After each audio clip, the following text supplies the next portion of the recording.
Kung nagtataka ka kung bakit never nagiging sapat yung sahod mo para makaraos sa isang buwan, there's a simple way to find out.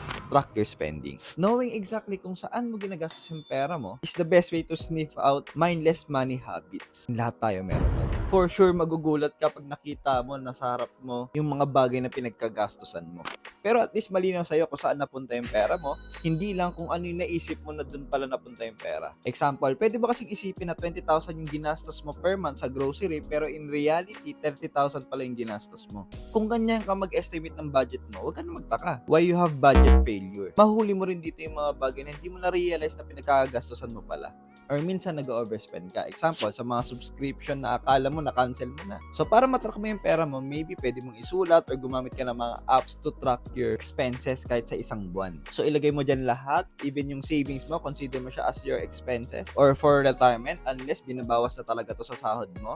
Ilista mo yan kahit cash mo binayaran, check, online transfer, debit card or credit card. Kapag nakita mo na yung impormasyon na yun, you can redirect some of your money in your budget. At yan ang ganda ng pagbabudget. It gives you the power kung saan mo ilalagay yung pera mo kesa nagre-reka pag wala na to.